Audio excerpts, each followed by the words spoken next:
Wait, why is it blurry? It's not supposed to be blurry. What is going on here? See if I can fix this. Are we just going to be blurry? Why? What is wrong with my camera? What do you think? Should we just do this? But I hate it. I hate it being blurry. I need a new camera. Let me try this. Okay. There. I'm sorry, that was a technical glitch. What was that about? Well, if I need a new camera, then I guess I need a new camera. So anyway, here we are. Where are we? Yes, we are live. I am Cougar, and this is my channel. And I have come here today to talk about near-term human extinction. I had a video queued up earlier to start at 11. I scheduled it. I did all the things you're supposed to do. And when I came back here a little after 11, it was gone. So maybe that's a YouTube thing. I don't know. But if you saw that I was supposed to be coming on here earlier and something happened, my apologies. It didn't work. I went to the dentist early this morning and I came back and was really tired. I took a nap and 11 o'clock came and went. So that's how it is when you're 65 years old. I have all my teeth, and so I'll take it. Near-term human extinction. So this is part 2. Part 1 was yesterday about this time. And I talked about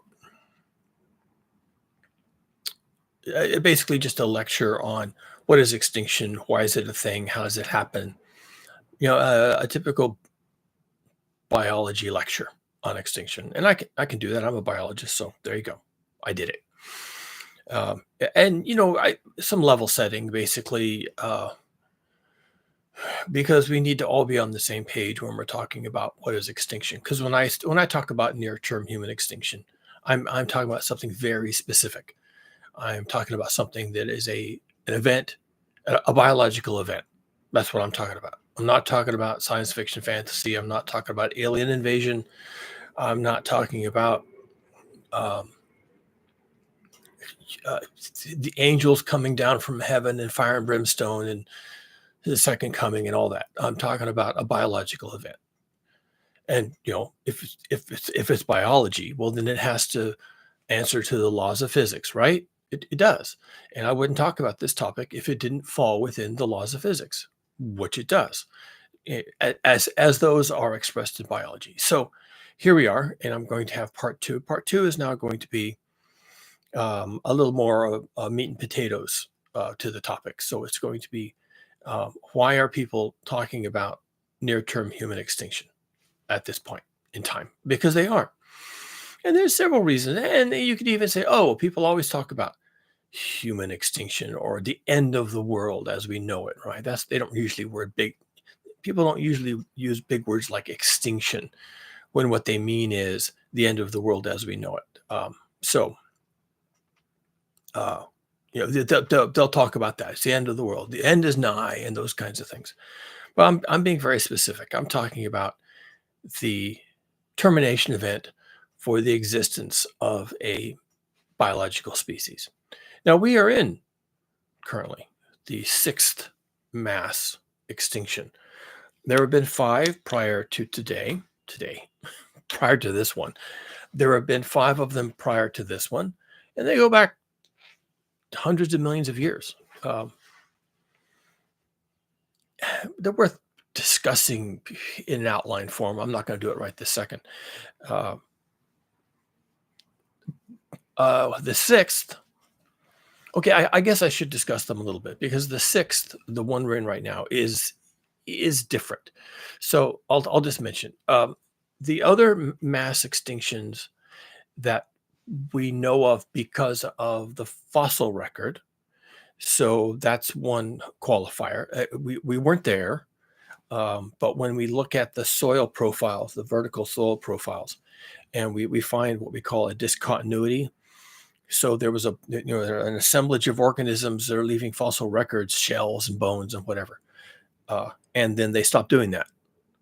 And then a little while later, in the same soil column, there's another set of organisms that come in, and they're leaving fossils, but they're barely related to, or hardly related at all to, the ones that were before. So we say, that's interesting. So there must have been an entire assemblage of organisms, right? Prey, predators, plants, animals, the whole thing, that just sort of vanished.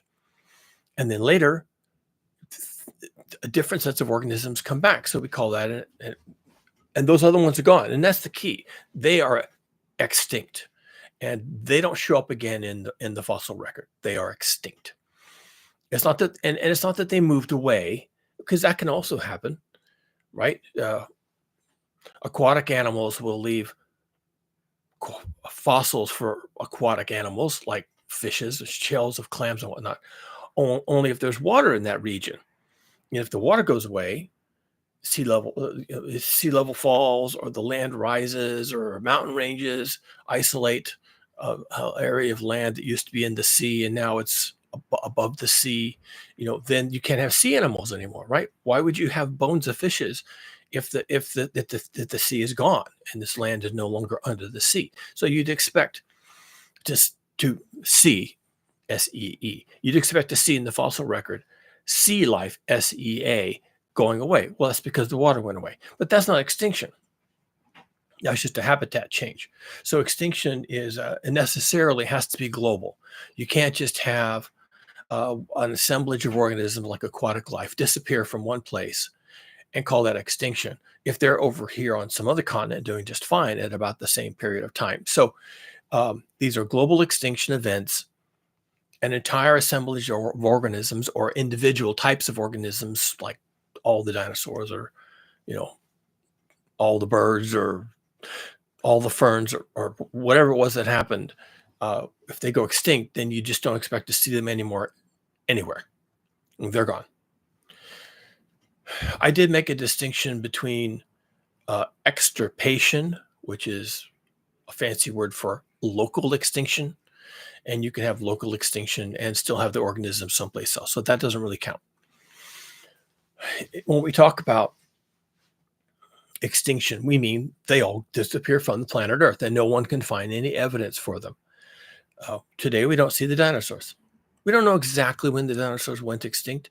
We think it was because of the Chicxulub meteor that hit in what is today the Yucatan Peninsula. And we think that killed the dinosaurs, but we don't know that it killed them all at the same time. There may have been some that hung on for hundreds of years, or maybe even thousands of years.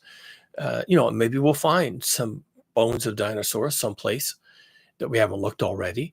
And maybe that group of dinosaurs and that location survived for another 3 million years past the extinction of the dinosaurs. So we know what we know because we know it, and there may be things that we don't know that we don't know that we don't know. But that's what we're talking about. We're talking about extinction, and so I made that discussion in the last time. And now we're in the 6th mass extinction. And the previous 5 can be broadly categorized as environmental causes. Environmental causes. I just mentioned the 5th mass extinction, which was the end of the dinosaurs. And that was an impactor, an actual meteorite, maybe even big enough to be considered an asteroid. I think it was like 8 miles across or something along those lines that hit the Earth. And that caused significant environmental disruption to the planet, that it caused larger organisms to die and basically starve to death. The planet was changed enough so that they just couldn't survive here. And this is going to be a theme. And I want to mention this right now, because I'll mention it with the other 4. Organisms are adapted or evolved to survive within a certain range of environmental conditions. And the variables that do vary and that can cause organisms to thrive or to die are things like air temperature, or if you're an aquatic organism, water temperature. How much ice is there? Ocean currents can change and change heat transport. Also, the composition of the atmosphere itself. We had one mass extinction. I'll even go ahead and call it the first that happened because a new organism. Uh, I'll call it plants. It wasn't. It was blue-green cyanobacteria, but let's call it plants to keep it simple. A new type of organism, plants, evolved on the earth, and one of its waste products of photosynthesis was oxygen gas. Now, if you're an adult, you went to school, you know that oxygen gas is important. We breathe the atmosphere to get the oxygen. Uh, and fish have gills to get the oxygen out of the water. So we're all dependent on oxygen. It's in the atmosphere, so it's not like it's hard to get. But to the first organisms on Earth, the first organisms that evolved on Earth, oxygen was toxic. So when a new type of organism, the second type of organisms, if you will, showed up on Earth, and they produced oxygen as a waste product, then that oxygen was toxic to life. And once there was enough of it in the atmosphere from all of their biological, microbiological activity, it was poison, and it killed a lot of creatures. And it was a big deal. It was basically the planet was poisoned with oxygen. That's laughable now, of course. Most of the life on Earth requires oxygen. That's an interesting turnaround, right? Something that was toxic is now necessary. Well, that's because evolution is a thing. And once there was oxygen, and that was going to happen because photosynthesis, well, then organisms had to evolve to cope with it. And they did fine. And eventually actually worked oxygen into their respiratory systems, respiration being a biological, not the mechanics of breathing. Respiration is used two different ways, breathing, but also chemistry. So organism worked oxygen into their chemistry, and it became a requirement. Wow, amazing. What a turnaround. And now most organisms can't survive without it. So that was adding oxygen to the atmosphere was the first mass extinction. There were two mass extinctions, is worth noting, that resulted from too much carbon dioxide in the atmosphere. And on those occasions, because it was a long time ago, way before humans, and way before our interest in setting fire to fossil fuels, there was enough CO2 in the atmosphere to raise the temperature. And again, organisms survive within ranges of atmospheric components. One of them being temperature, but another one being, CO2 in this case raised temperature. So the CO2 level went up, and by itself, CO2 is not toxic. In fact, for plants of a certain kind, increasing the CO2 level in the atmosphere can even act like a kind of fertilizer. So that doesn't hurt them to have that. CO2 for animals can become toxic beyond a certain point. You can actually suffocate from too much CO2 in the atmosphere. But what it did was it raised the temperature of the planet because of the greenhouse effect, which I talk about all the time on here. And I won't go into it right now. I get distracted too easily. So it increased the temperature of the planet. And increasing the temperature is fine, right? We go through a temperature swing anyway from winter to summer and then back again. So again, there's a range, right? There's a range that it can go up and down a bit. And, some organisms will really thrive and some will kind of suffer, but it's all within the range of what life can handle. And we have life that's adapted to the equatorial environments, and we have a whole other set of life that's adapted to the polar habitats. So, life, this thing, can survive at different types of temperatures, and individual organisms can adapt to temperatures. But when you get outside those ranges, like way too cold, which can happen, and way too hot, which can also happen, things start to die. So we had two mass extinctions that involved different parts of the Earth. One of them involved both the surface, the land life, and the ocean life, and another one involved mostly just the land life. So once again, it depends on where you are and how you're affected by this. That happened because of temperature, and that's not good. That's a bad thing. Um, and the current mass extinction is due to, and that's what most mass extinctions are about, is that something happens to the Earth itself. The Earth as just a rock, right? But here we are, life crawling around on the surface of this rock, trying to survive, and something happens to the rock itself. And so creatures that can't tolerate too much change in the direction the change is headed, they die. And if enough types of creatures can't cope, then you notice it as an extinction event. And if it involves a lot of life and it's a lot of different types of organisms, and it really changes the assemblage of life on Earth, then you call it a mass extinction. So we've had a few of those. And we're in the sixth mass extinction now. And this one is a little different because it involves a predator. And that's, I don't know if that's happened before. I don't know that a predator has shown up on the Earth and eaten life in just such a way that a lot of the life just goes extinct. But we know that can happen because that's what people do. Humans do that. They can eat all of a thing, or they can alter the habitat of the Earth for that thing so completely that that thing just goes away. Even if humans aren't eating it, that thing can just go away. The Earth is just simply not suitable. So humans are currently altering the Earth in a way that organisms can't cope. They're losing habitat. I talked about the tigers, but orangutans, all of it. There are so few places, wild places now for wild animals to live that they don't live there and they don't live anymore.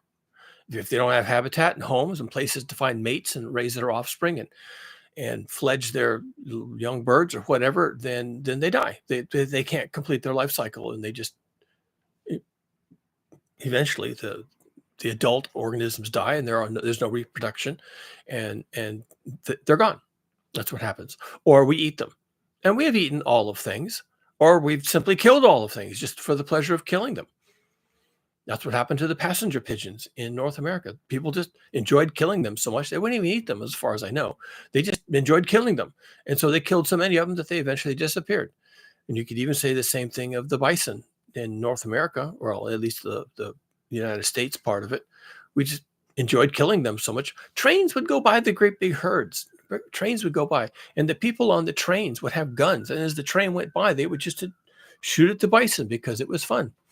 They wouldn't even get off the train and go get the meat. They just killed the bison and just continued on to where they were going. And people are like that.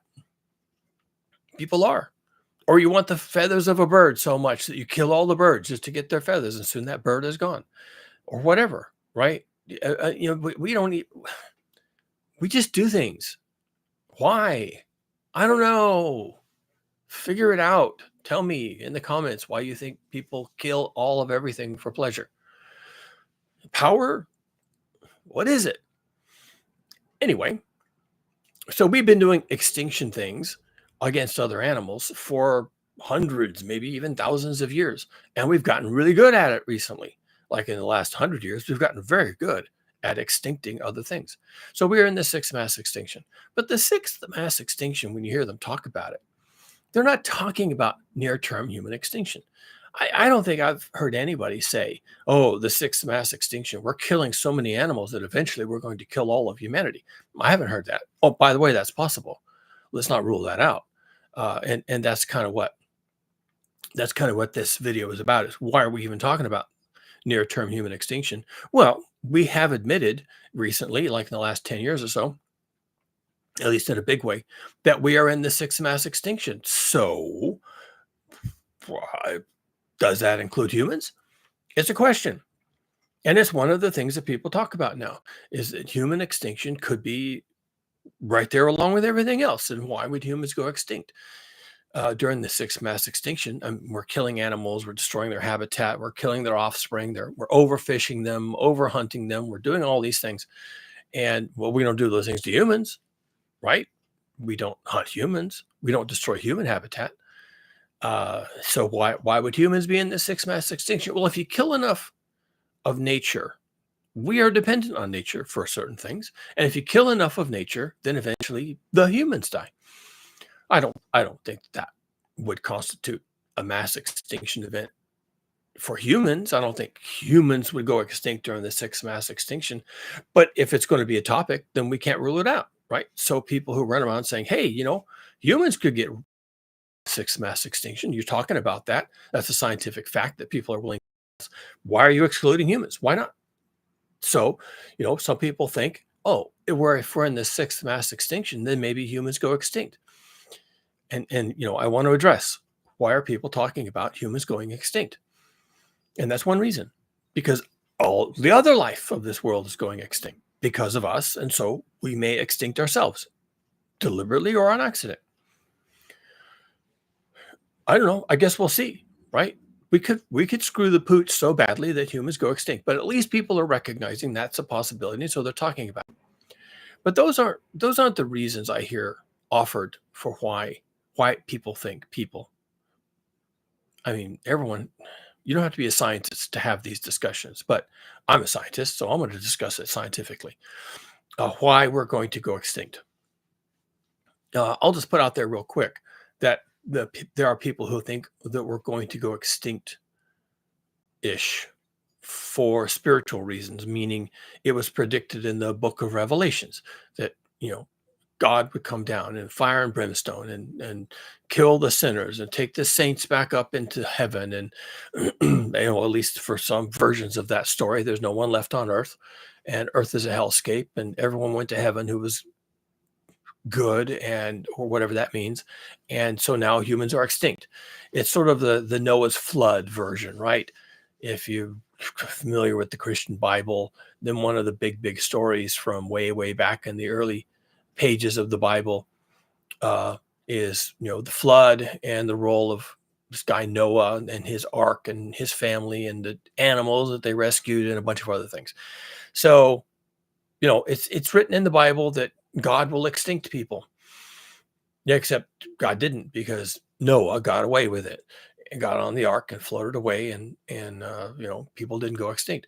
Although I will mention again, remember, I started my last video mentioning that actually, truth be told, humans almost did go extinct once.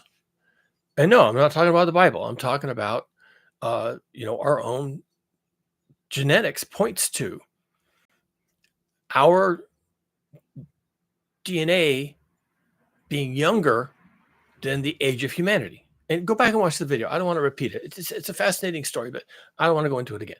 So people have been thinking about human extinction in the case of the Bible and the Old Testament, for thousands of years, right? It's just been there, and every so often someone will pop up and say the end is nigh, and humans are evil, and they're going to go extinct, and blah blah blah. So if you live in the West, I mean, they're not having that story in China or Japan or Korea, unless they're Christian. This is strictly a Western interpretation of biblical scholarship, right? So, but hey, there are people walking around in your community who think that you know everyone's going to die because God is unhappy. So can't have to say something about that, but I won't obviously go there again, because we're talking science here.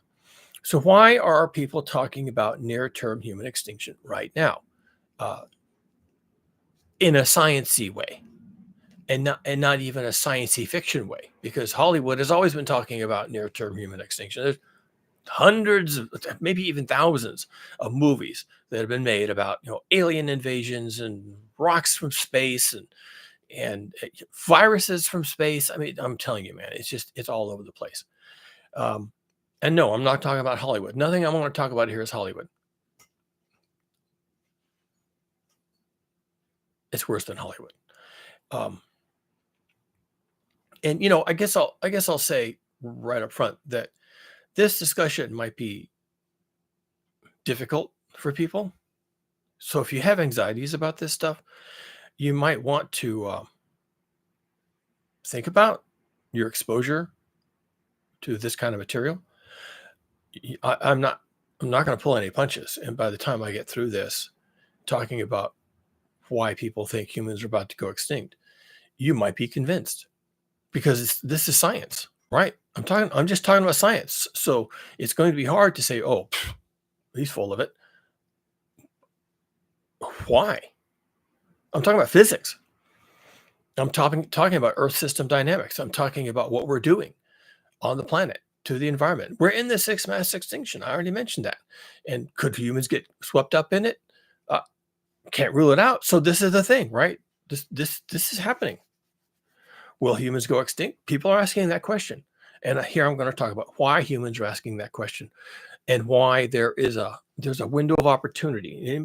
You know, maybe it's a very narrow window, very low probability, or maybe it's a big window. We're all going to go right through it, right?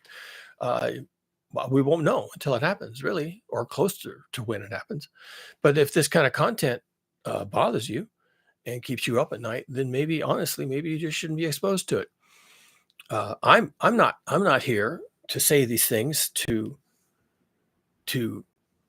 get try to score points or get people excited or get them to buy my book or whatever. I don't even have a book, right? But you know, people would. And I'm just here being a science guy, right? Science education. I'm doing it here. Let's do this. So now I happen to be a savage and an animal. So when you get a scientist who's a savage, well, then they talk pretty freely about things.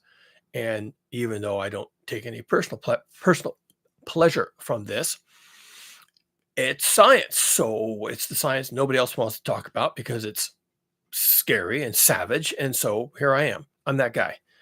I will talk about it. And if you don't want to hear it from me, then you should maybe come back later when you're feeling better about yourself. So let's go. Why are people talking about near term human extinction? Is there anything to that? And do I think there's any scientific way that that actually happens? The third video in this series, this is the second, I did the first yesterday. The third video in this series is going to be about how that actually happens for humans. So I'm not going into the mechanics today. I'm just going into why are people saying these things?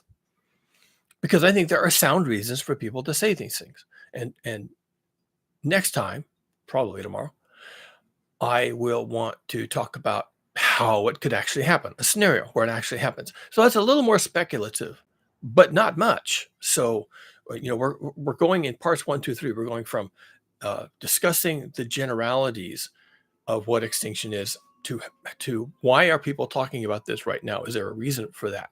To how it might actually happen. So we're getting deeper and deeper and deeper into the fangs of this thing. So why are people talking about near-term human extinction? Where to start? So I'm going to start with nuclear weapons. That's been a popular way to talk about human extinction for a long time. And there was a movie done, and my wife and I were just talking about it recently. What was it called? Day After Tomorrow. Day After Tomorrow. Like 1983 or something. Somebody did a documentary about what actually happens in a nuclear war. Americans and Europeans and the Russians and the Chinese, they had been kind of nibbling around the edges of nuclear holocaust for a long time. And so someone actually came out and said, look, if this is what you're talking about doing, and you've got 60,000 nuclear weapons and you're going to do this, let's just see what that would look like. So they did this really brutal video documentary on video, of course, about what an actual nuclear war would look like on the ground to people. And it was good. It was good. It really stirred people up. And apparently it stirred up Ronald Reagan, the president at the time. I think he was president. He was president shortly after. At the time, so much that he actually went to the Russians and said, look, this is crazy. Why are we doing this? Why are we acting like none of this matters? It really matters. Let's fix it. So it worked, right? And, you know, the movie was terrible. And at the end, the only landscape you were shown at the end of the movie was basically a hellscape where nothing, you know, there aren't any buildings standing and everyone is a refugee and there's nothing to eat and people are dying of radiation sickness. And it was terrible. So we have this war going on in Europe right now. It's the Russians attacking the Ukrainians, but the Russians are threatening nuclear weapons in Ukraine and threatening to attack Europe. And they're threatening nuclear weapons everywhere, left, right, and center. North Korea is threatening nuclear weapons against South Korea, Japan, the US. and they have nuclear weapons and they're building missiles. So everyone with a missile is waving their missile around. I have nukes. Look out for me. Uh, there's a new outbreak of war in the Eastern Mediterranean. Israel is doing whatever they're doing, whatever you want to call it. And Iran is working on nuclear missiles, and Israel is supposed to have nuclear weapons, and they're all going to be going at each other, and then it's going to be spread, and it's going to become nuclear war, and it's going to be like that movie back in the 80s that some people like my age still remember. And so there's all this talk, maybe this is why people are talking about near-term human extinction, because of all this nuclear rhetoric. I can't believe this is happening. All right, fair enough. Could happen. Can't rule it out. Look at the headlines. Russia's doing the thing. China is threatening Taiwan. North Korea is threatening, all those other countries, and Iran and Israel. They're going at it, and missiles. Everyone has them, and nuclear weapons. Everyone's got a bunch. And sure, yeah, might happen. Now, more recently, there has been research coming out, kind of morbid, but people are going to look at this, right? You can't stop scholars from doing scholarship. And they actually looked at nuclear war, and they thought, I wonder what would actually happen. And in fairness, there are fewer nuclear weapons around these days than there were back in the 80s because of nuclear reduction treaties. And that's a thing that really happened. There's still, Russia has almost 6,000 nuclear weapons, and the US has almost 6,000 nuclear weapons. And there's still enough nuclear weapons to bomb every major city 100 times or some statistic like that. But the study said, okay, just fine. So we could still annihilate ourselves, even though we don't have 60,000 nuclear weapons. We have, 12,000 or 10,000 or so, but that's a lot. So what would happen? What would happen if there was a nuclear war? Come on, let's just look at this. So they looked at it, and I can look at it right here. I can just do the math in my head right along here. You're sitting there, I'm sitting here. We could just play around with this ourselves. We don't even need an article.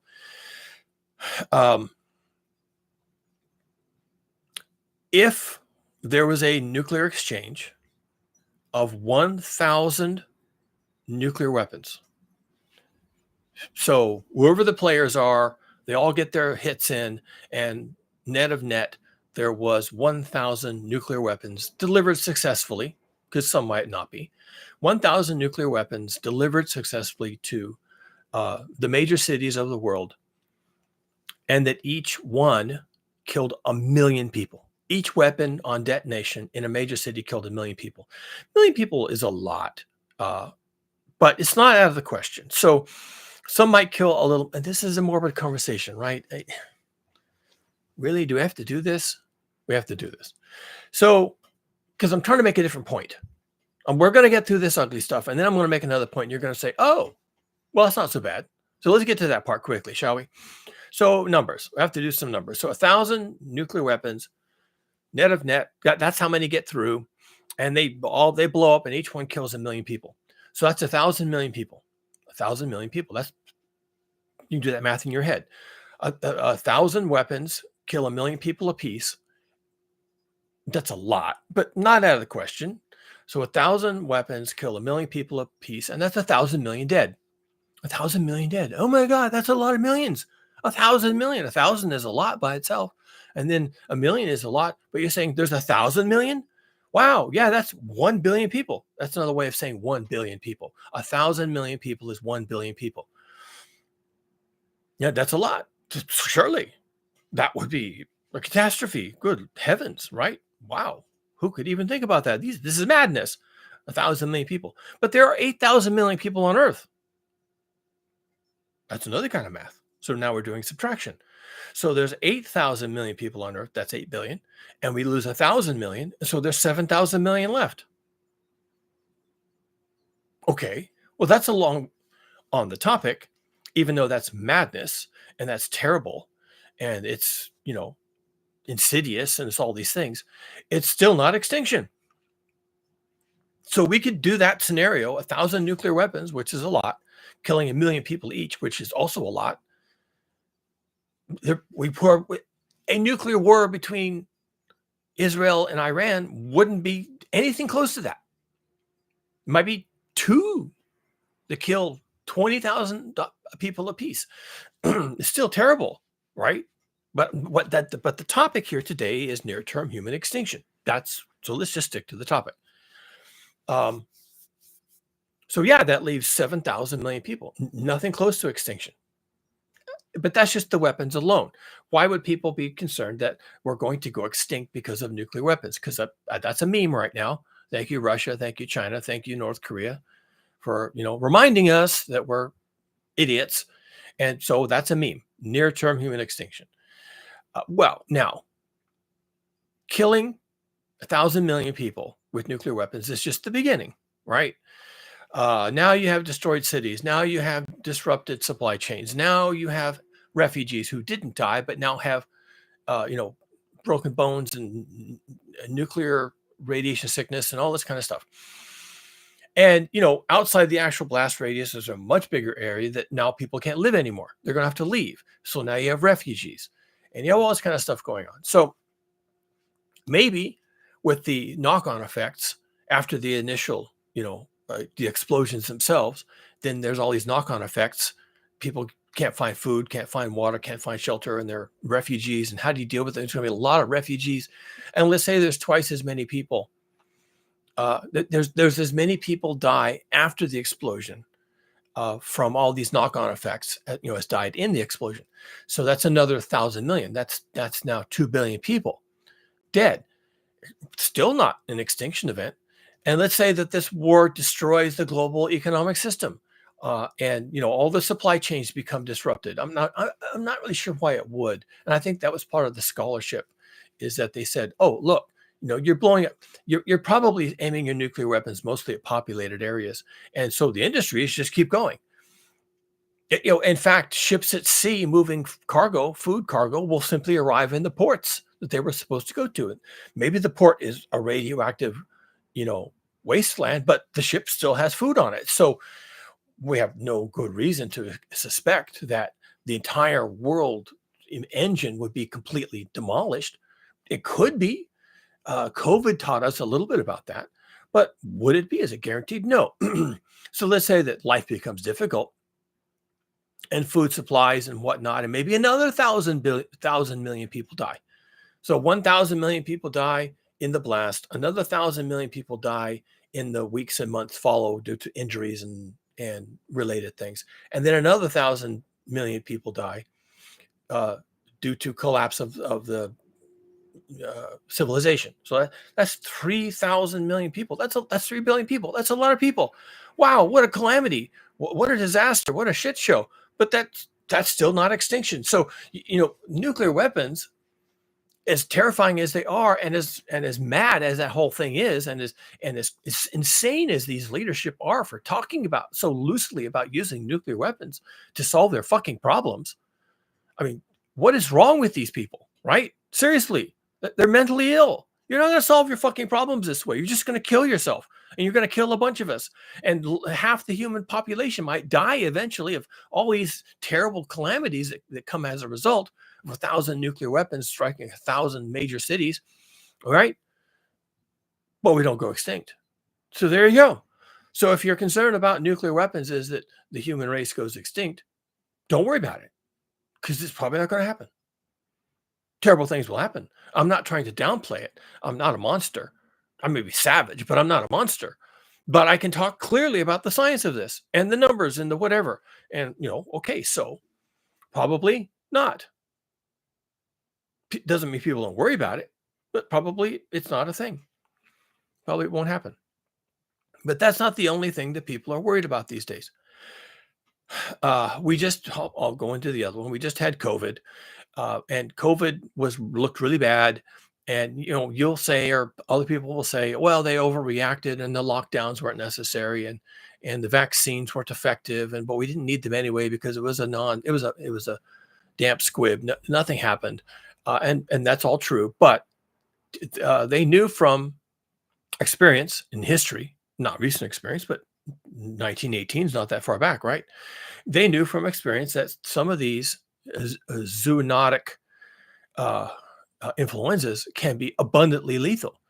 And when I say 1918, I'm talking about well, it was called the Spanish flu, and that was wrong. They should not have done that because it had nothing to do with Spain at all. It's just that's what they called it. Whatever. The media are a bunch of assholes. So they call it the Spanish flu, but it's the 1918 influenza pandemic. And it killed, it was really scary. It really killed a lot of people. And before that, you want to go a little further back, we have all the various black plagues that affected primarily Europe, but you know, that was an important part of the world at the time, so they remember. And the Black Death, the plague, bubonic plague, may have killed half the people of Europe. So when it starts to look like there's another zoonotic influenza, or it wasn't influenza this time, it was coronavirus, but it doesn't matter. Zoonotic viruses can be really, really bad, very bad news. And science knows enough about that they were really worried. So when COVID came out, and there was a lot of talk about, oh wow, this could be really bad. This could be another 1918 thing, and that was influenza. This is coronavirus. But hey, what do we know, right? We can't predict in advance if this is going to be the one. But you know, viruses like this are just not going to lead to extinction. They could, and people have those kind of thoughts. And there's this whole existential dread thing that if you think your community is under attack, and you're in this community and you have nowhere to go, no way to escape, and it's invisible and it's creeping in through the cracks around your windows, and all this dread, this nightmarish sense that there's something coming for you, and you inflate the fear because there's nowhere for your fear to go, and no one's talking clearly about it. So here I am after the fact talking clearly about it. No, you can't go extinct from a virus or a bacteria. Bacteria in particular, we can now treat with antibiotics. So if there was another plague, excuse me, then we would just throw antibiotics at it, and probably it wouldn't go anywhere. Viruses are much more difficult. We can't handle viruses really very well. We don't know. We don't really have a story for viruses. And the fact that they came up with a vaccine, did it work? Was it effective? I don't know. But they came up with something, right? And they did it pretty quickly. And that's a good sign. So in terms of existential dread that viruses are going to, lead the charge of near-term human extinction, not really. I don't think so. If you want to think of a virus as a predator, yeah, that is one of the ways that animals go extinct. We're predators. We've extincted a bunch of stuff. And so it can happen, but viruses and bacteria are probably not going to be the way that happens. You can disagree, but so far we haven't seen it. And if COVID-19 is your lodestone for how bad things can get, it didn't hardly do anything, really.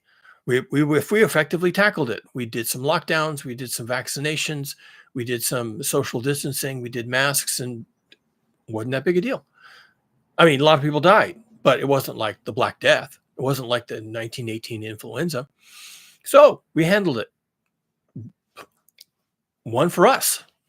So it was dreadful. It was terrifying, and people really internalized it. And now we're talking about near-term human extinction, but that's not why we're talking about near-term human extinction. Some people might be.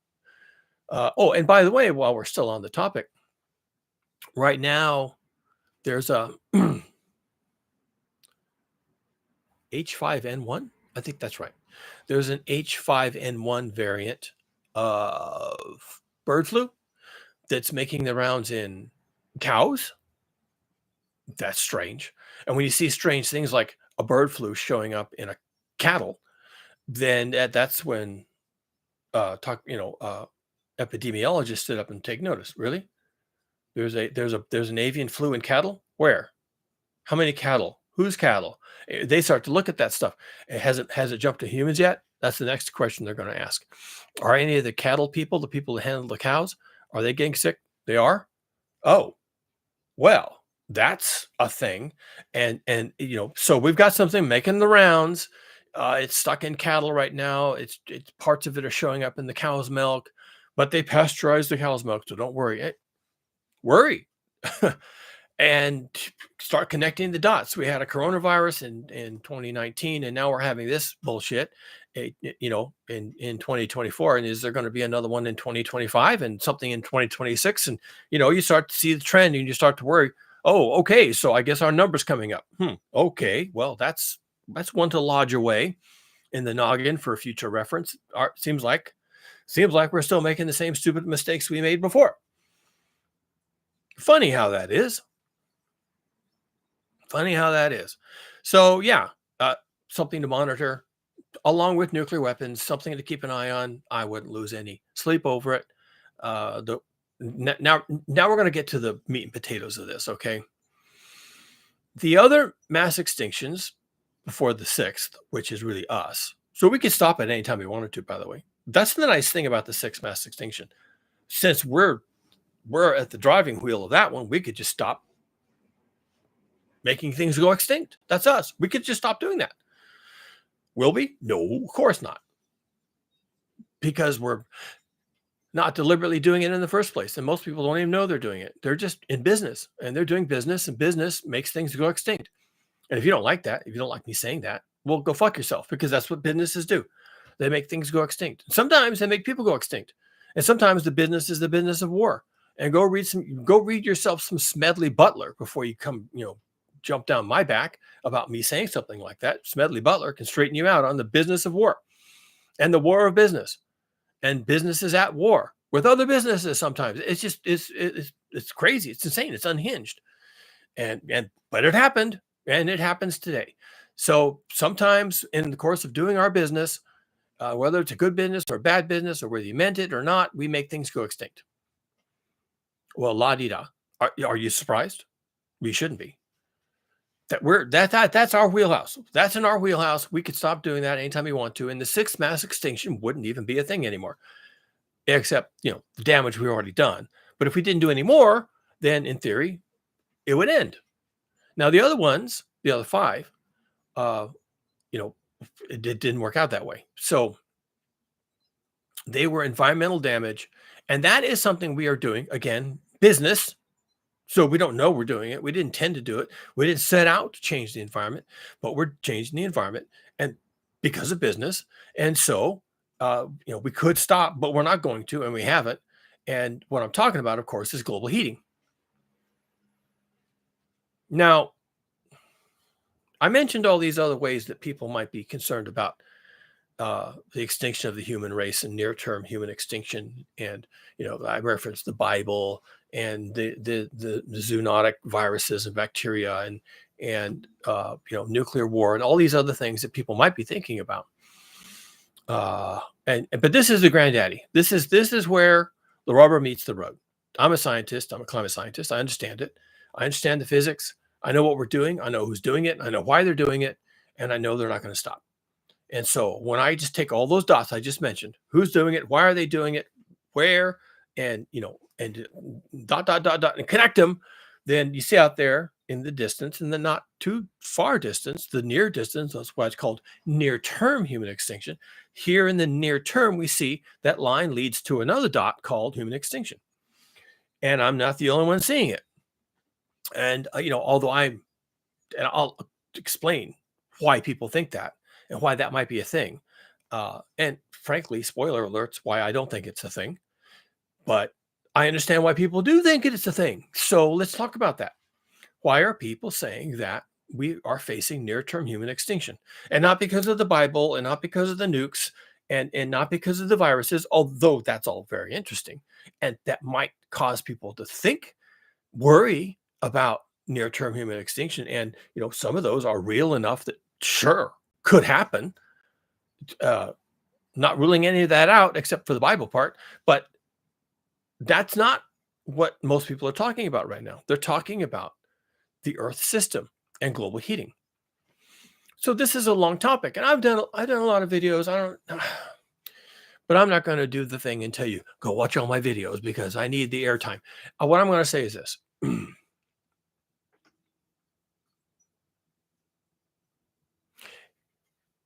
If increases in the Earth, in the planet's temperature, were to start killing organisms it would be the third time that happened. The other two times, it was done by volcanoes. So that's the Earth itself changing the atmosphere and heating the Earth. But this time, it's us. So this becomes contentious. And if you don't believe that global heating is happening, then you don't have to worry about near-term human extinction caused by global heating. And don't worry about it. If you don't think that climate change and global heating are real, if you think it's a hoax, that it's a political thing, that people are doing politics and they're just talking about this to do political stuff, stunts and power grabs and whatnot, well, then don't worry about it. You have nothing to worry about, because if that's what you're thinking, then leave. You don't need to be here. But if you believe in the science of Earth system sciences, and if you've been paying attention to what's happening outside your window in other countries outside their windows, well, then you may be worried that, oh, well, the Earth is getting hot. Wait, didn't I read something about the Earth having 2 other mass extinctions due to the Earth heating up? And, you go do a Wikipedia search and, oh, yeah, sure enough, there's been 2. And this is going to be the third. So how did that work out for those other guys? They died because the planet got too hot. And there's the third video in this series is going to be about how we actually go extinct because of global heating. So I haven't even given a whole lot of thought to it, although I don't kind of have to. I could sit here right now and just pound that out, but I'm going to give a little more thought to it, and I'll present that in the third video. Right now, I'm just talking about why are people worried about global heating being yet another existential threat. A threat to our existence. That's what that means. An existential threat is a threat to your existence. And if it's a threat to my existence and your existence, then by extension, it's a threat to everyone's existence, because I'm not special. Neither are you. And if conditions on the planet get to a point where I can't live anymore and you can't live anymore, then nobody can live anymore, because we're not special. I don't think that global heating will cause human extinction. That said, I think that global heating has the potential to kill more people in about the same timeline as nuclear weapons and the Black Death combined. So we just talked about nuclear weapons. That's madness. We just talked about, the zoonotic viruses and how scary they are, and the H5N1 and the plague and all these other stuff. And yes, indeed, global heating, as the other 2 times this happened in history, planetary history, not our history, but planetary history, global heating has the capacity to kill most of human life.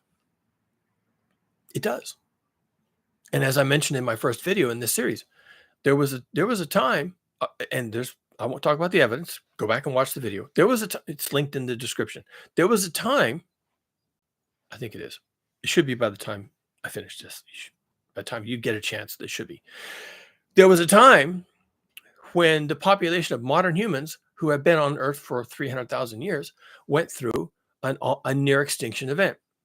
And that time was 70,000 years ago or so, 70 or 90. Not good. So that can happen to us.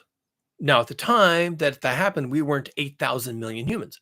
We weren't even 1,000 million humans. We were maybe 100,000 humans. So a near extinction event for 100,000 humans is not out of the question. It's not that many people. How many elephants are there? How hard would it be to extinct the elephants? I mean, there's maybe 50,000 elephants, right? You could kill all the elephants in a day if you really set out to do it, probably. Why would you do that? But it's the number is so small that with a concerted effort and application of technology, you could kill all the elephants in a day, or nearly so. So when numbers are small enough, extinction events become proportionally easier. But now there's 8,000 million humans. 8,000 million, that's 8 billion humans. There's 8,000 million humans. And Nuclear war couldn't even get rid of 8,000 million humans. I mean, that's great. And we don't want nuclear war, and we don't want to do that experiment. But it's just a mathematical fact that a nuclear war with 1,000 warheads killing 1 million people couldn't get rid of 8,000 million people. Yay, us. Still madness. And yet global heating could. Global heating could. And why are people worried about this? So without giving away everything in my third video, which I really want to focus on how it happens, people are worried that it's a possibility because there's a way it happens. There's actually a mechanism. There's just a series of steps. Remember in my first video, I talked about the steps to extinction, that there are steps you have to go through. It's, even in an atomic war, there would be the first step, and then there's the second step, and then the third step, and then it's over, right? Then you're a survivor. If you can get through all that, then you're a survivor. And the steps for extinction, if an organism gets to the end and they don't get past the last step, then they're extinct. That's it. They didn't make it. And the way in which global heating causes an extinction of the human organism, and of course most other organisms at the same time. This is the situation where, yeah, we get swept up in the sixth mass extinction. Yeah, that's the thing. That's actually happening. Are we immune? Probably. Oh, wait, maybe not. Okay, so in my next video, I'll discuss the maybe not scenario. But the reason that people are concerned that global heating could drive us to extinction is because, one, it's happened twice before on Earth. Not while we were around, but that doesn't matter. It happened twice before, and it was global heating. The planet got too hot, and all the animals that thought they had their game on, they just got too hot and they couldn't survive. So how does global heating, either the other two times it happened or this time, how does it, why is this something to be worried about? And the worry, of course, is that our entire human habitat, the way that we live now, the air that we breathe, the crops that we grow, the water that we drink, the rainfall that brings the water, the wells in the ground that we pump the water out of, the way we build our homes, how we deliver electricity, how we deliver food to our homes, to our neighborhoods, our communities, all these things are dependent on a set of conditions. Okay. What are those conditions? If it gets too cold, we can't do those things. And, we've seen examples of this just recently where towns become so snowed in that nobody can go anywhere, and it's too cold, and the pipes freeze, and the cars freeze, and you can't deliver food, and you can't go outside, and then the power fails, and then people freeze to death in their homes, right? There's a place where it just gets so cold that human survival becomes impacted. Now, that's not happening everywhere. That's happening in upstate New York or, Chesapeake Bay or wherever it's happening, right? And although there's that movie, again, Hollywood, do we hate them or do we love them? The Day After Tomorrow, about how half or so of the human species dies in the course of a couple of weeks due to cold.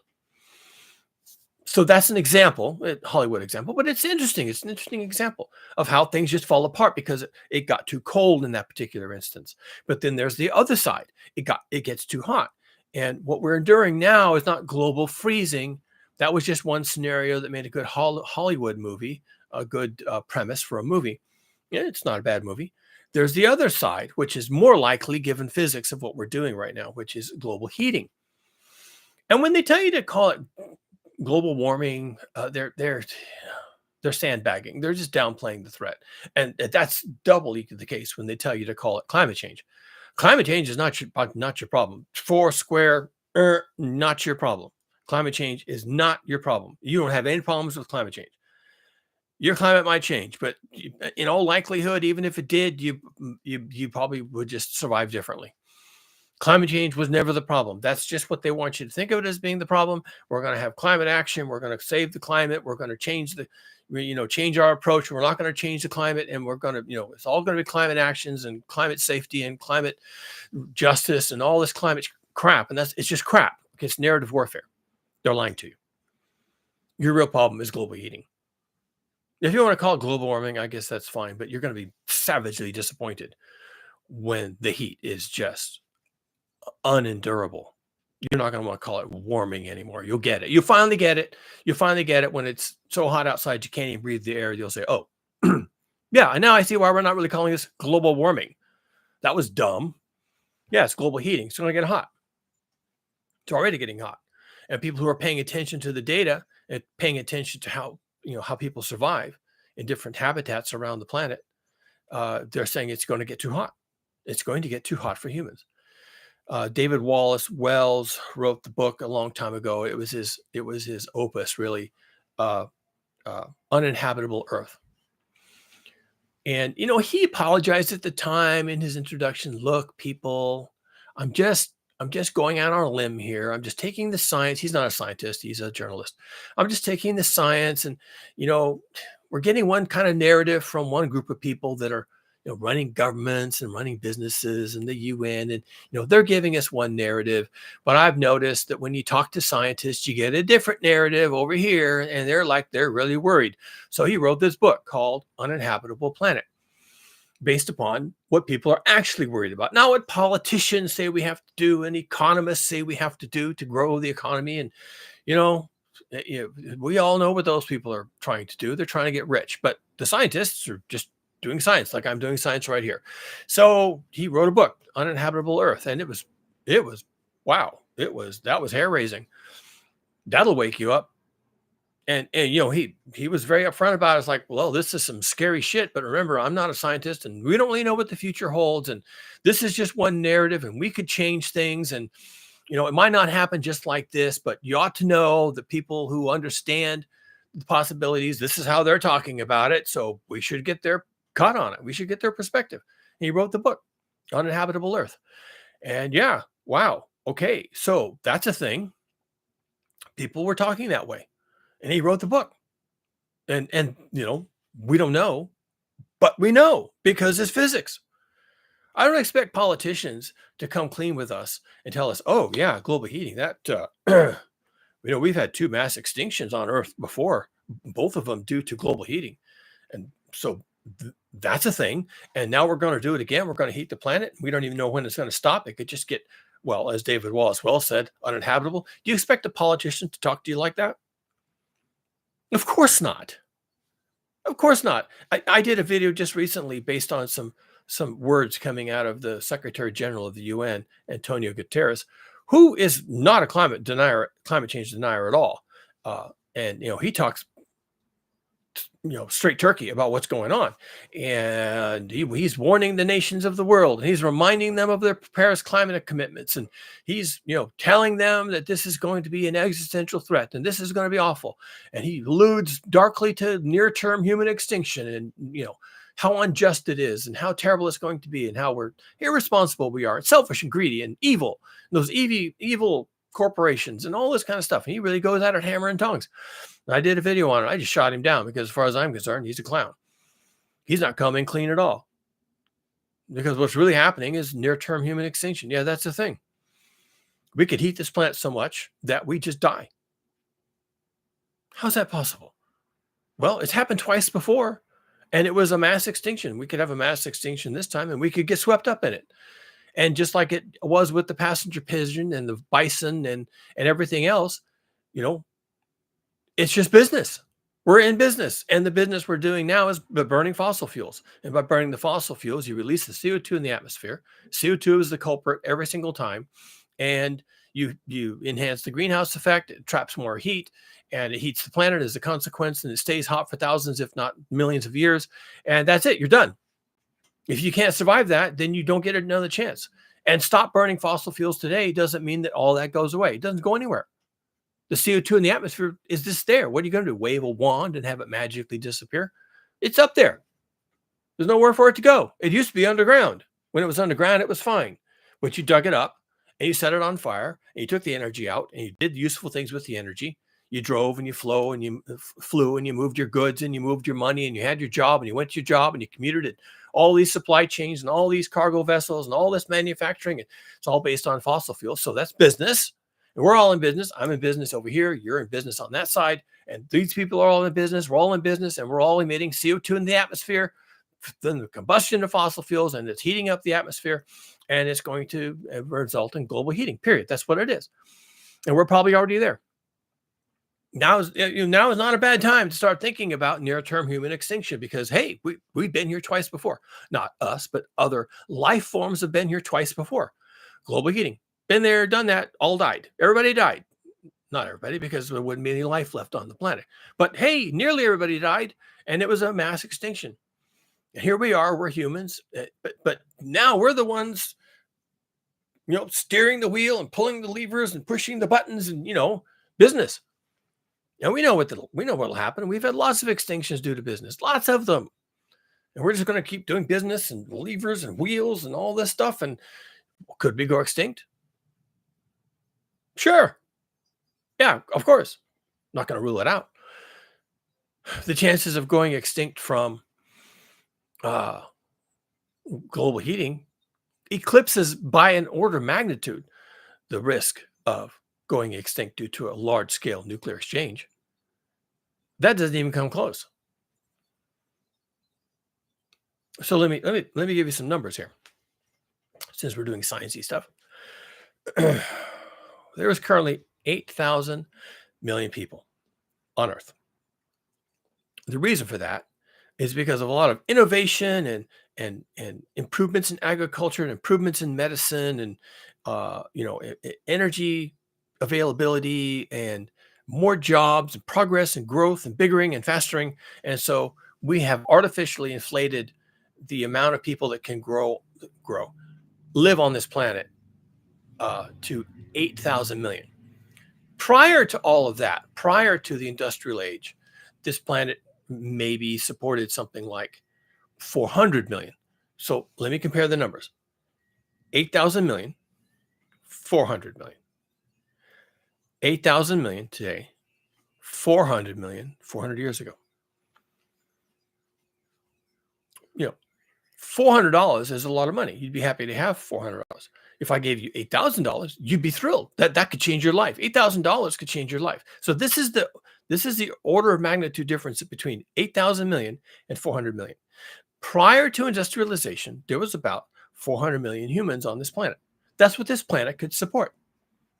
Without all the fastering and biggering and all the big ag and big pharma and big tech and big auto, and without all that, 400 million was about the tops. But even that came at a cost. We were already clearing entire forests to support 400 million people. And one of the reasons that the great colonial powers were spreading their tentacles out into the world was to find more resources, because their immediate lands had been stripped of resources. Forests were just gone. They cut them all down. They needed the wood. They needed the wood for all the things, all the businesses they were doing at the time. As far-fetched as those seem now, they were mining iron ore. We had been in the Iron Age for 2,000 years, right? So they had been cutting down trees and turning them into charcoal and cooking the iron ore and smelting the iron out of the iron ore. We've been doing that for 2,000 years or longer by about the time 400 years ago happened. And by having all that iron, having all that technology, even though it's considered medieval now, it was great. They were loving it. And having all that technology and all those sailing vessels and all those slaves and all this other stuff, they got to 400 million. Prior to that, if you strip away all of that, 2,000 years of all of that, 2,000 years of exploiting the planet, getting bigger and faster and so much more technically competent. If you strip all that back and you go back a little ways further, then you get about 200 million people. So that's not a bad place to stop. That's 200 million people who had metals. The Iron Age was beginning, and they had the Bronze Age already for a long time, 1,000 years of the Bronze Age. So they had the bronze metals and alloys. They had modern agriculture. Of course, it was all done with plows and oxen, but they were feeding themselves really well. And so they had 200 million people. This is probably a far cry from how many people there were on the earth when we were just hunters and gatherers. I'm going someplace with this, so take notes. When we were 400 million, I may need to get a glass of water. When we were 400 million, we were already stripping the planet in a big way. When we were 200 million, we were working it. We had domesticated animals, we had fire, we had plows, we had civilizations, right? We've been doing civilization for a few thousand years, 5,000, maybe 6,000 years, depending who you talk to. By the time we were 200 million, we had civilization. We had it going, man. We had our game. Our game was on. And those people had so much of a game, they gave rise to us, right? They had it figured out. And that got us to 200 million. But before that, when we were not working the soil and we hadn't domesticated all the animals and we didn't have a lot of metals, before that we were what they call Stone Age people, hunters and gatherers. Now, that's about the last time probably we lived in any kind of workable daily harmony. I don't like that word because it has connotations, but I'm gonna call it that right now.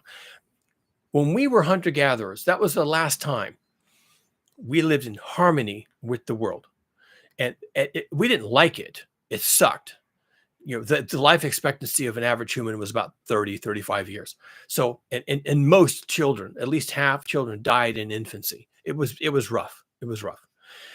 We were being eaten by lions and tigers and bears, right? So no, it wasn't good when we were hunters and gatherers. But there it was this thing where we were living within the limits of the planet. Because when all you have is stone tools, and by the way, this still includes spears, right? Arrows, you know, coordinated human hunting parties. We had a lot of technology going into that, but it wasn't so much technology that we could destroy everything, all the life on Earth. It just wasn't. So that's kind of the last time we lived within the limits of being an animal, a primate, a human, an ape descendant, living like an animal, right? Within a box of what animals can do, a little more, because we had, projectile weapons and fire and dogs. We had domesticated dogs, right? We had some things going on. And how many people were that? I don't know. I'd have to do a Google search, and the estimates vary a lot because, of course, we don't have writings from that time. We only have fossil records. We have cave paintings. It's kind of hard to say how many people there were. But let's say there was 2 million. And I'm picking that number because it's going to work with the next number, which is 200 million. So what modern agriculture did, and the first civilizations, right, where people settle down into settlements, they're not roaming around, trying to find things to eat. They settle down and they're tilling the soil. So they know where their food is. It's right over there in that field. And if they want meat, it's over there in that corral where we got goats and sheep and cattle, right? Oh, and they had milk, they had dairy, and so they had it all figured out, and that got us to 200 million. So where I'm going with this, and this is very critical. You have to really understand this. This is the point that there is two ways global heating can drive us to extinction, and no bullshit. Okay, there's two ways this can happen. We can get caught on either of two horns of a dilemma. And it is the situation, and why people are talking about this. Remember, this is why are people talking about near-term human extinction? This is such a serious problem that I have to excuse people who are saying, yeah, we're all going to go extinct. Humans are going to go extinct. Now I have an argument for why that probably is not the case, but it's just an argument. And the observation that, hey, this is a bad situation. We could go extinct if we're not careful. Yeah, sure. Yes. I've heard the argument. Yeah, that's right. We could. Will we? Yeah, I don't think so. But what I think doesn't matter. People are worried about it, and you're going to hear about it. And this is why. Because there's two ways this could drive us to actual extinction. One way is the planet gets hot. I've already alluded to that. There have been two mass extinctions in Earth's history prior to now that were because of heat. That was a thing. That actually happened. Go look them up. If I did my homework, I could just tell you when they were. and what happened and exactly why. But I don't want to do that video. I want to talk about now. But we have data that this happened twice before, and the fact that it could happen now, it can't be ruled out. So it could get so hot. What has happened? It gets so hot that you can't survive. How hot is that? Well, to be honest, there are parts of the planet right now, Pakistan, Southeast Asia, India, of course, the Middle East, but also Mexico. Just our southern neighbor here in the U.S., Mexico. There are places on the planet, mostly towards the equator, as expected. It doesn't stop there, by the way, but that's where it would start. That's where you expect it to start. It's hot down there. There's deserts. There are places on the planet right now that are getting so hot that people are beginning to question whether humans can live there, whether they are suitable for human habitation, occupation. Now, just talking about heat, there's two ways in which these lands, these populated places, I don't want to call them countries because they're entire regions, and there might be multiple countries in a region. I just mentioned Pakistan and India, but they're in a region. Okay, there are many things that can happen in these regions. So now I'm getting into how it happens. That's supposed to be the third video, but I just have to mention this. Otherwise, we can't understand why people are saying, hey, we're due for extinction this time. There are multiple ways in which humans can become extirpated. Remember that word? Locally extincted. People can face local extinction from the heat. And it's because we are living organisms. And if it gets too hot and we're exposed to the heat, which not everybody is, but many people will be exposed to the heat. They're working, their houses aren't insulated. They barely have any shelter at all. They're exposed to the heat. It can get so hot if you are exposed to that heat that you die from the heat. You just die. And nobody can save you. It's not that you have to drink more water or something. No, the heat just kills you. If you can't get out of the heat, meaning remove yourself from exposure to it, which implies modern structures, insulation, air conditioning, maybe a cooling center you can just flee to and hope that they can save you. If you can't get away from the heat, you die. And we're seeing that already. Now, I don't expect the nations and the news media in these places to report accurately any of that. They just won't. I mean, to be a reporter and accurately report on fatalities due to heat, you'd have to be out in the heat. And why would you want to do that? You're not going to do that. So we're not even going to know if people are dying from the heat. But they can, and they certainly will. Absolutely, guaranteed that they will. The other way that people die from heat is they can't do their daily life. They're not dead, but they're sick from the heat, or they have sick children to take care of, or sick elders, or their workplace closed down, and now they don't have a place to go to work because the work had to stop. If you work outside and you're working in construction or something, then the contractor may send everybody home. Can't work today; it's too hot. So. And if you can't work and you can't get outside and you have all these problems and your children are sick and maybe your children are dying, then, are you going to be able to get food? Are you going to be able to get water? You're just overwhelmed with the heat. And all of a sudden, all the things that were easier to do before now become impossible. And speaking of water, if it's really hot, that may have a secondary knock-on effect to the availability of water. You may not have any. People may be using it to stay cool, right? Just throwing it over their body. And then if you throw enough of it over your body, trying to stay cool, well, then you don't have any to drink. And now you have dehydration problems. So and supply chains can become interrupted. If your food is coming to you from some distant location, and maybe it's only 50 or 100 miles away, but it's far enough that you can't walk there, nor would you in the heat. If your food is being brought to you by some sort of external agency, and it doesn't show up, then you starve because of the heat. So the heat can kill you. The heat can disrupt your life so that you can't function. The food supplies can be broken down, and then the electricity can become interrupted. The electrical system is really vulnerable, super vulnerable to heat. It's always dissipating heat and trying to keep itself cool. These big transformers that are up on the power poles that deliver the service drop to your dwelling, they get really hot. And there's other power conditioning equipment at substations that gets really hot. They have cooling fins, fans that keep them cool.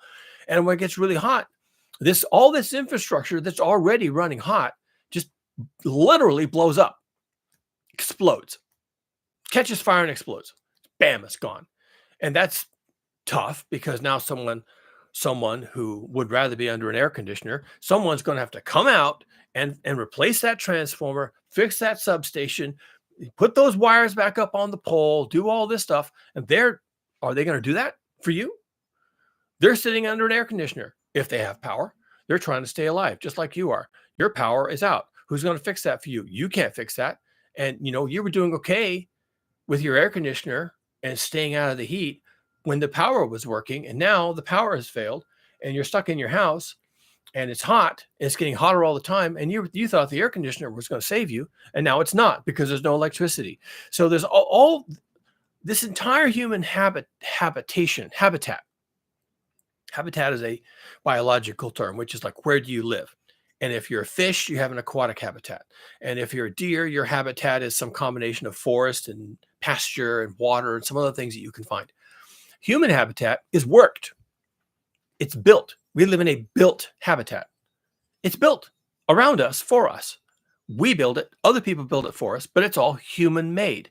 And it has gotten deeper and more complicated, and we rely on it more every day. And as things like global heating come along and begin to challenge us, our reliance on the worked habitat becomes more fraught. We need more of it. We actually need more electricity because of global heating. We need more water delivery because of global heating. And how is the water going to get to you? Again, you're working it. You're working the habitat. And if your wells run dry and the reservoir is dry and all that because of the heat, then your water has to come from further away. Is someone going to do that for you? Yeah, you're reliant on that. It's a worked habitat. And it's energy here, and it's gasoline and diesel there, and it's electricity from that source, and insulation in the walls or lack thereof, and delivering fans and delivering air conditioning, installing all this stuff. It's worked. It's constantly being worked. And you're reliant on this worked habitat. And so, why are people worried about global heating being an existential threat? Now you know. Now you know. And the more reliant you are on things and the worse things get, then the more likely that when something breaks, you have no fallback position. Nothing. You got nothing. You were all sitting under the air conditioner. It's just a little window box. It's barely working at all.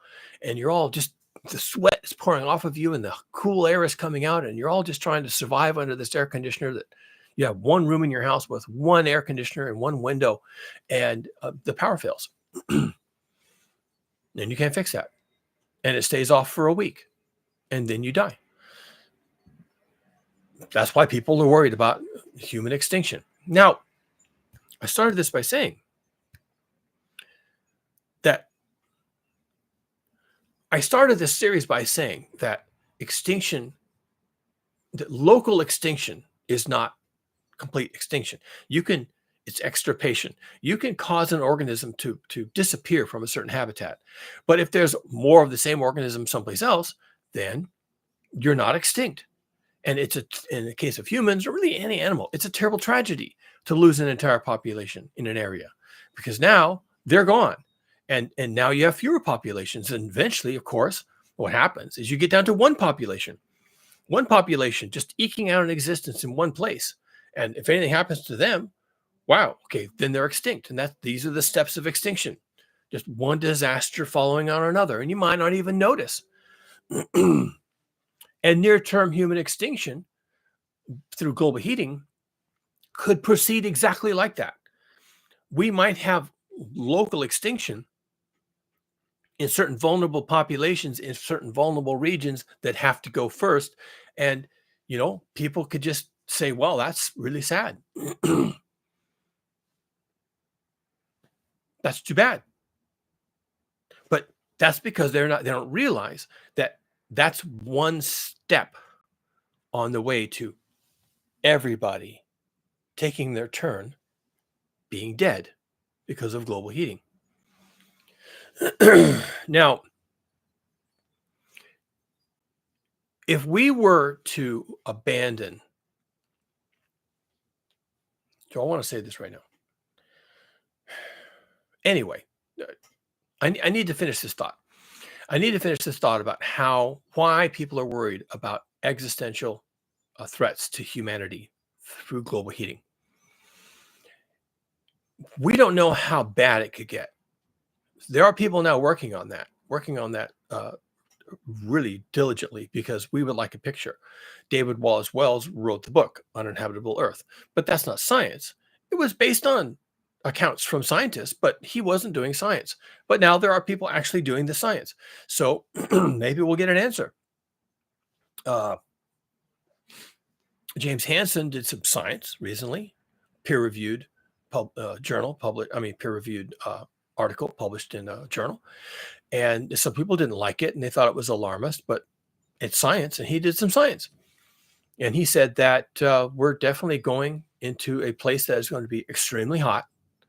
I'm going to avoid the numbers, okay? I'm just going to do this qualitatively. It's going to be extremely dangerously hot. And as soon as we hit that, it's going to become uninhabitable. That was basically the gist of his story. He might even argue with me about that, but that was kind of the gist of it. It's going to be extremely dangerous, and then it's going to become uninhabitable based on the numbers. He was actually using numbers, but I'm just summarizing it for you. That's the most recent science. That's the science of about 6 months ago. Extremely dangerously hot, and then uninhabitable. Now, we don't know when that happens, but it doesn't take very long. And opinions differ because we kind of don't really understand the Earth system well enough to make good predictions, except that it's going to get dangerously hot and then it's going to become uninhabitable. When? And what parts of the planet get affected first and worst? Yeah, well, there's some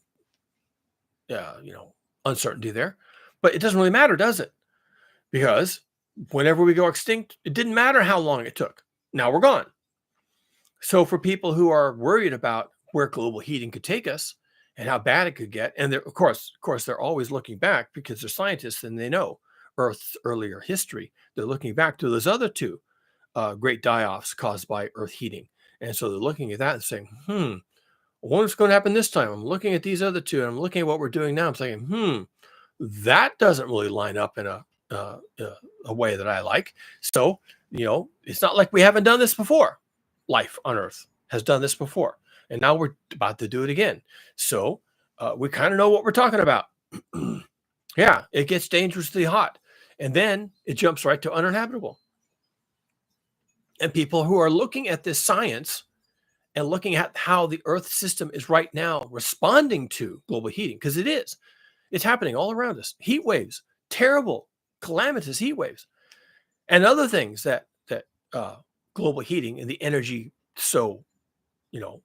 included can kill people. Now, that's the topic of a video that I'm going to do later, and we're going to have to think about how best to do that. I guess David Wallace Wells sort of did it, but I have my own take on how that can happen. So I guess I'll just do it here. Well, what I'm talking about now is that people are worried about this. People who have the tools and the understanding and the perspective to know that this has happened before, and that it involved certain numbers of species that were present on the Earth, and a certain amount of the Earth's living things died. People who understand that science, and people who are scientists and who can think about these things clearly and unemotionally, as I'm doing right here with you right now, they're worried. And they're talking about near-term human extinction. And and maybe if you sit them down and buy them a beer and talk about it, they'll walk you through why they think it's a real threat. And maybe they won't. Maybe they don't want to talk about it. They're just worried about it. They don't want to talk about it. But I think you should still take that as data. I'm sitting here, I'm talking about it. So yeah, okay, they're right. We've been through this twice before already. And what we're going for third round? Really? That's what we're doing. We're actually doing that. That's not even a, well, they might do that. That's actually happening. We are now going to heat the planet. Here we go. Where does it end? Well, we could end it wherever we want it to stop heating, but we can never cool it off. We can stop the heating, maybe, I mean, possibly.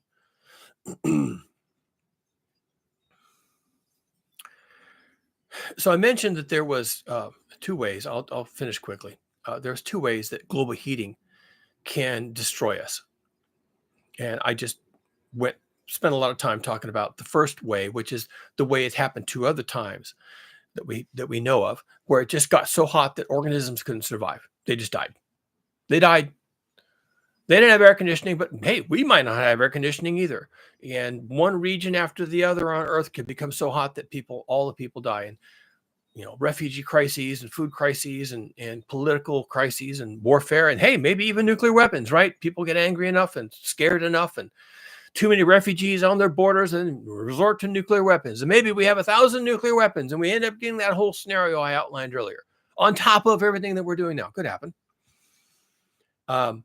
And that kind of introduces to the second way that we might go extinct because of global heating.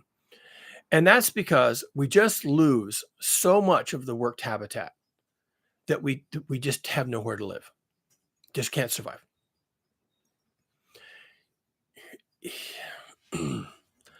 And you don't even need it to get really hot for that scenario. In fact, the second scenario that I'm going to mention precedes the first to some extent. The first scenario is it gets so hot you can't breathe, you can't survive.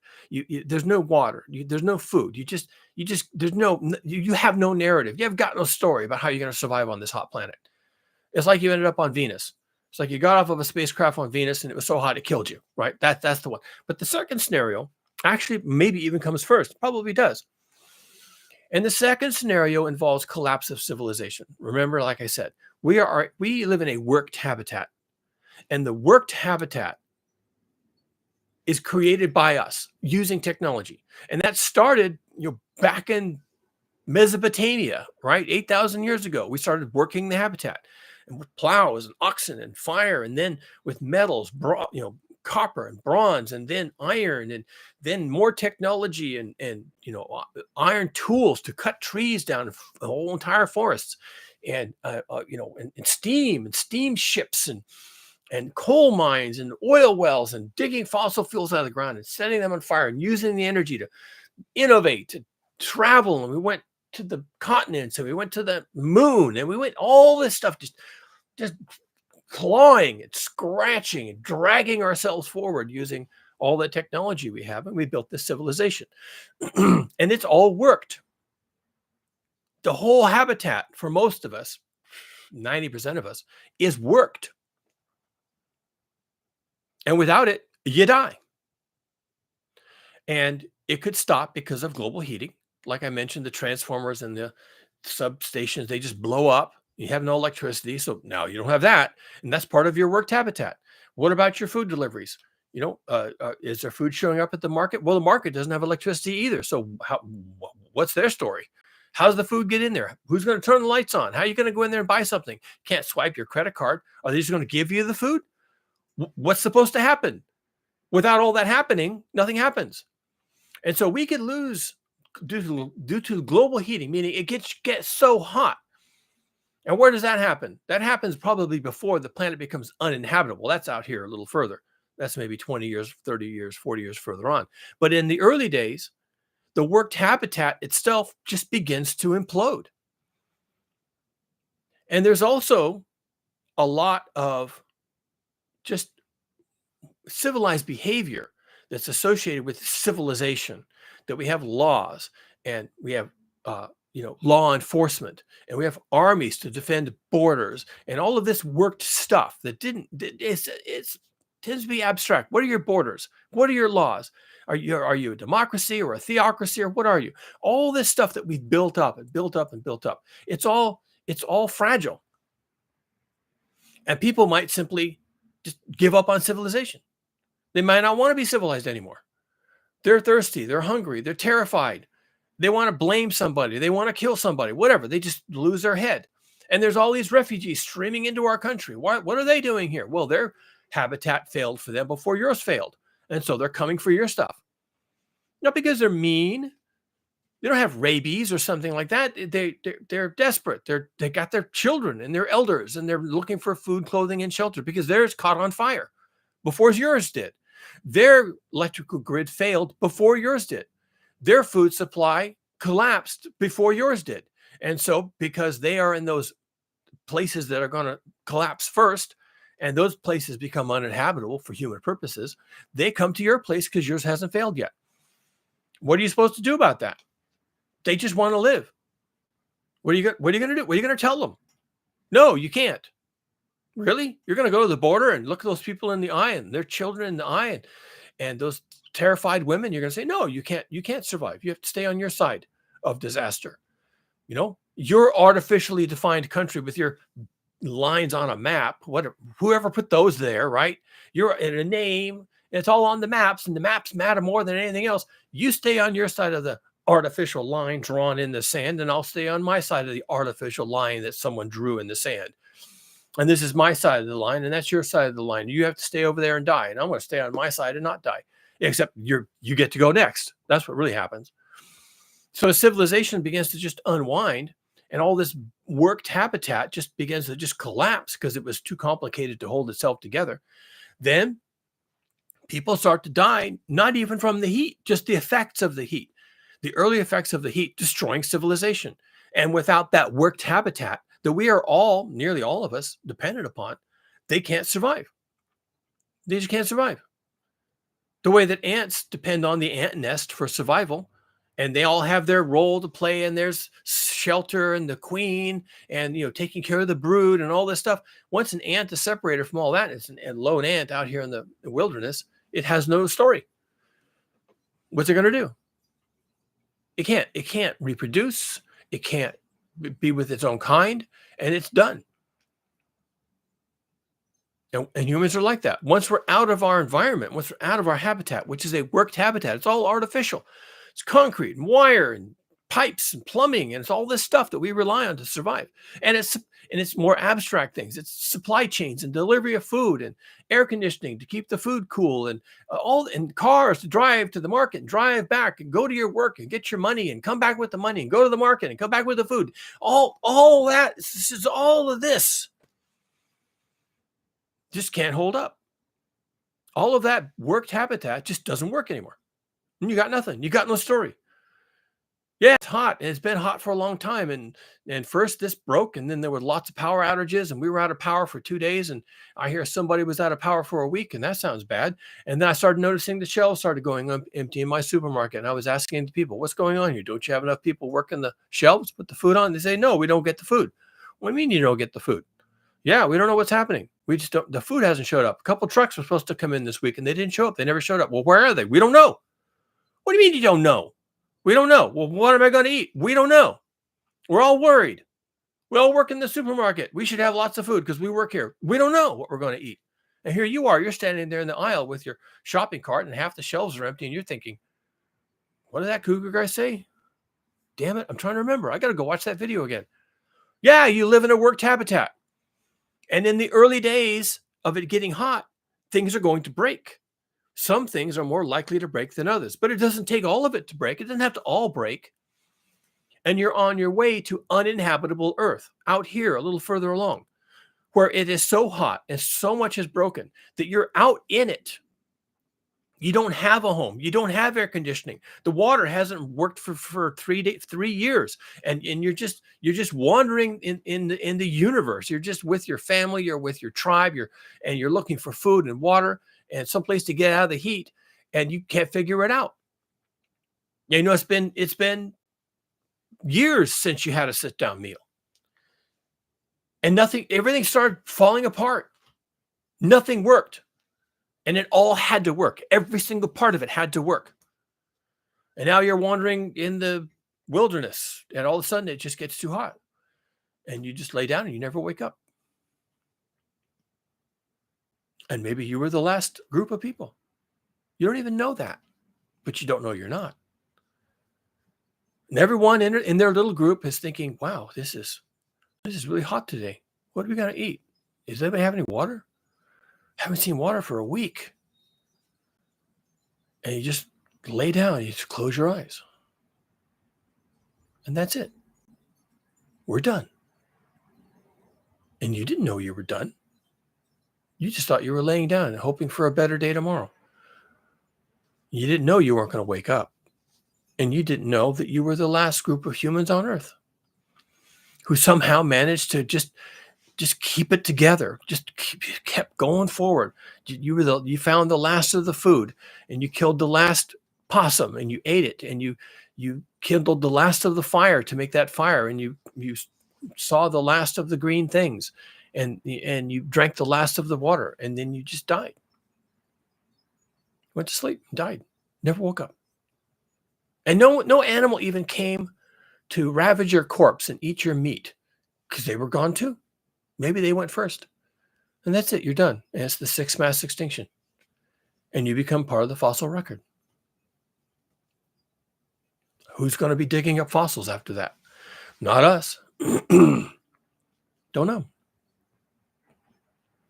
So I just gave away part of the third video, which was going to be about how this happens. I think there's much more to explain than that. But as you can see, I couldn't not do that. I had to explain why people like me, people who are just looking at the science, and they don't care about God, and they don't care about nuclear weapons, and they don't care about COVID-19, or COVID-24, or COVID-27, or whichever one's going to be in the future. They just don't care about that.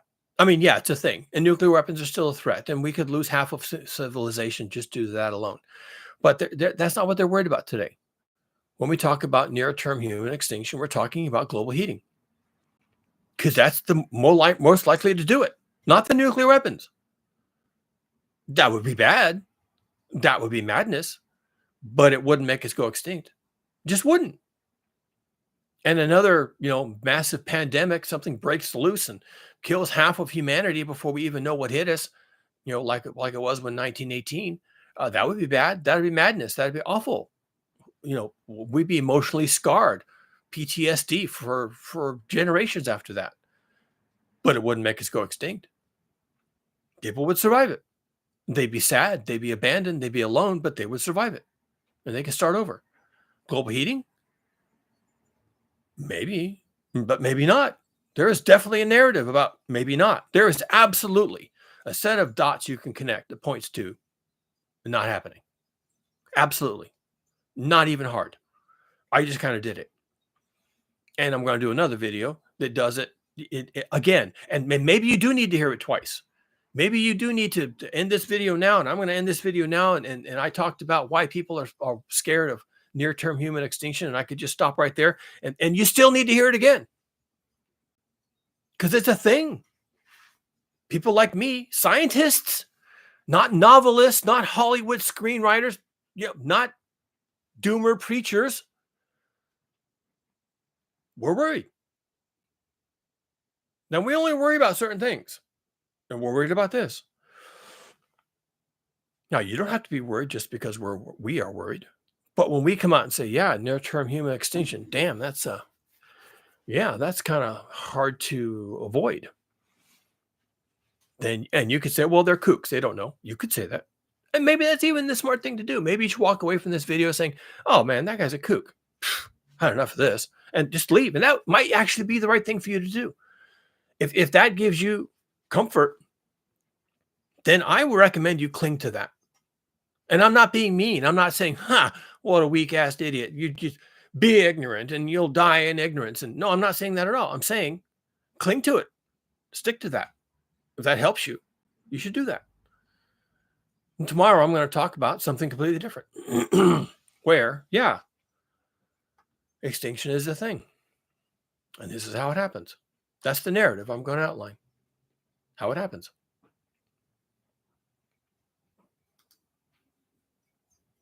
Am I ready for that? I don't know. But I said I would do it, so I guess I'm going to do it. See you next time. Don't forget to like. Don't forget to subscribe. And if you want to support my work, I've got a link in the description of the video about my Buy me coffee. Would appreciate it. We'll be back next time.